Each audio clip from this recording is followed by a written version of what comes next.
Barrister Asaduddin Owaisi M P و صدر کل ہند مجلس سے اتحاد المسلمین نے لوک سبھا میں بہار کے پسماندہ خطے سیمانچل کی آواز اٹھاتے ہوئے حکومت کے مجوزہ قانون پر سخت تنقید کی۔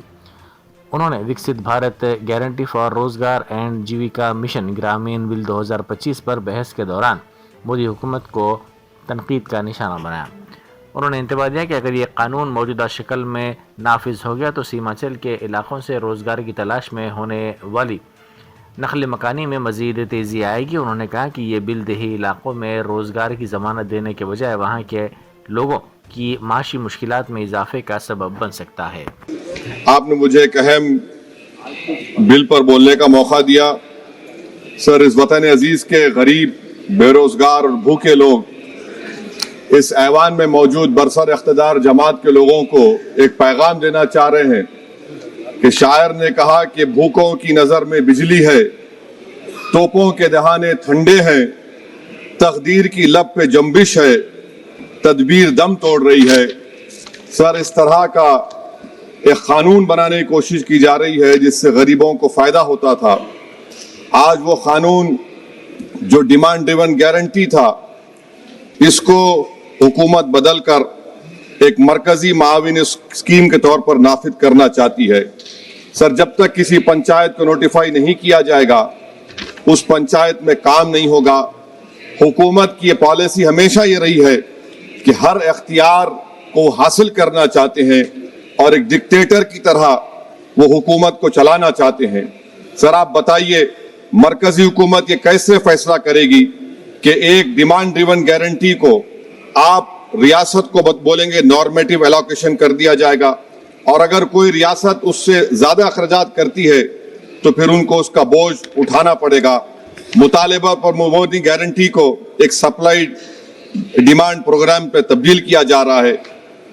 سر، سال میں 60 دن بلیک آؤٹ ہوگا، کسی کو کام نہیں ملے گا۔ اس بلیک آؤٹ کے 60 دن کے بلیک آؤٹ سے خواتین کو اور جن کے پاس زمین نہیں ہے، لینڈ لیس لوگوں کو بہت بڑا نقصان ہوگا۔ یہ قانون اگر بنے گا تو زمیندار خوشیاں منائیں گے اور غریب اس زمیندار کے رحم و کرم پر رہے گا۔ سر، آپ بتائیے 90% جس میں اجرت، میٹیریل لاگت اور انتظامی اخراجات مرکزی حکومت کو برداشت کرنا پڑتا تھا، آج 90 سے 60% کر دیا گیا اور 40% ریاستی حکومت پر یہ بوجھ ڈال دیا گیا۔ مقصد ایک ہی ہے کہ اس قانون کو قتل کر دیا جائے، ختم کر دیا جائے۔ کون سی ایسی بھارت میں ریاست ہے جس کے پاس پیسے ہے؟ بتائیے آپ۔ مارچ کے مہینے میں ہر ریاست اپنا بجٹ بنائے گی، کون سی ریاست کے پاس پیسہ ہے؟ تو یہ معلوم ہو رہا ہے کہ سرکار غریبوں کے خلاف ہے، غربت کا خاتمہ نہیں کرنا چاہتی۔ سر، آدھار اور ڈیجیٹل نظام، آپ جانتے ہیں کہ مزدور کی انگلیوں کے نشانات نہیں ملتے کیونکہ وہ غریب اتنی محنت کرتا ہے کہ اس کے نشان مٹ جاتے ہیں، تو بایو میٹرک اوتھینٹیکیشن کی بات ہوتی ہے۔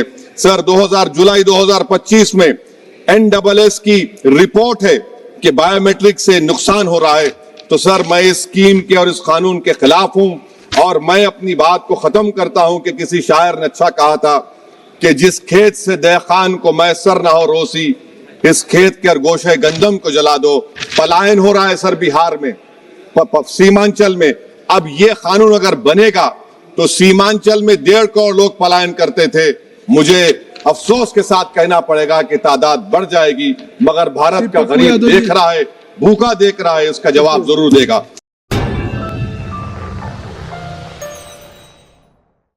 جرمنٹن super speciality hospital national award winner doctor Mir Jawad Zar Khan, German trained senior orthopaedic surgeon and director, ماہر ڈاکٹرز ڈاکٹر واصف اعظم اور doctor Bharavi Chanduri, senior cardiologist اور دیگر ڈاکٹرز نمایاں خدمات انجام دے رہے ہیں۔ Robotic surgery, advance cath lab, MRI، operation theatre, ICU، 2D ultrasound جیسی سہولیات سے آراستہ کارپوریٹ لیول ہاسپٹل، واجبی فیس میں ہر مرض سے شفا یابی کے لیے جرمنٹن سپر اسپیشلٹی ہاسپٹل، عطاپور۔